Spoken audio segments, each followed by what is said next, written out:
Hey guys, welcome back. Today we discuss The Expanse Season 5, Episode 6. Episode 6 picks up after last week's cliffhanger with several compelling stories that exemplify the strength of this show's writing and its incredible acting. First, we catch up with Awasarala as she meets with the new Secretary General, David Pastor. She's shaken up, concerned about the fate of her husband following the attack. But Pastor is there because he's out of his depth with this new position and desperately needs her help. He asks Awasarala to join his cabinet, and she readily accepts, opening the door to the power she once had. And this was pretty well predictable. Most people probably assumed she would make her way back into a position of influence, especially given that she literally just saved the planet. But hopefully she'll return with a newfound sense of humility and a newfound sense of responsibility as well, not just to Earth, but to the future of mankind. Next, we find Amos and Clarissa making their way through a ruined world where civilization has basically broken down in the aftermath of this major disaster. The two bond as we learn more about Clarissa's relationship to her father, and she learns more about Amos's upbringing as well. We also learn more about how Clarissa's modifications work, how they affect her body as she uses her enhanced strength to save Amos from a guy threatening to kill him over supplies. She's incredibly drained afterwards and passes out. These rules concerning how her power works will no doubt be important later. Interestingly, the entire situation appears to have been part of Amos's plan, which he begins to realize wasn't a move Holden would have approved, is much too much like his old violent ways of handling things.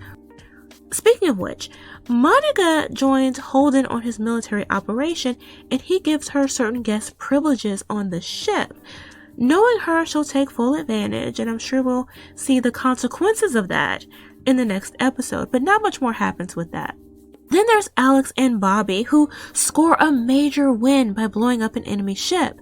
The space jump scene here was pretty darn epic, and for a minute there, I thought we had lost Alex forever. I'm so glad that wasn't the case, and I can't wait to see what happens with them going forward.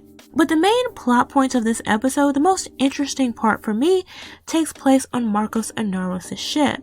Inaros threatens to eject Naomi from the ship following her so-called betrayal, but Philippe actually steps up and intervenes and begs for her life to be spared, which it ultimately is. It seems Inaros really didn't want her dead in the first place, and this could be because of lingering feelings. As for Philippe, he's beginning to see his father for who he truly is, and little by little, he's beginning to believe his mother as well. Meanwhile, Drummer and Inaros meet on his ship surrounded by his free navy. She doesn't hold back about how upset she is that his attacks have put all of the Belters at war with Earth. But his argument about it being necessary in uniting the Belt and gaining its independence is persuasive, at least persuasive enough to convince some of her own crew to join the fight and unite with the various other Belter factions into one nation. When one of Drummer's crew asks about resources, Inaros explains that they will exceed Earth's agricultural levels in just 10 years, and this is important because Earth has been the primary source of food for the Belt. Without that dependence, without anything to keep them under colonial control, they're truly free. And while Inaros does give Drummer the option to leave in peace, the reality is that it's not possible. The Earthers don't care anymore who she's loyal to at this point. So, despite her being absolutely repulsed by Inaros, she agrees to join and leaves a crewman behind as a hostage of sorts, a tribute, a show of loyalty, though he does seem happy to be there. All in all, this episode wasn't action heavy, but it did what it needed to do in adding yet another layer of complexity to each of these characters and their relationships, with an emphasis on fear and what people are willing to do to survive, positioning each one to take an active role in ending or perpetuating the ongoing war. I do still have questions about the proto-molecule everyone's forgotten about, and the lingering threat of the creatures who destroyed the builders, because they're still out there, while the humans engage in their petty squabbles. But hey, those are my thoughts. Let me know what you guys think about this episode. Does Drummer have something up her sleeve? What will Avasarala's next move be? And do you think Philippe will survive this season?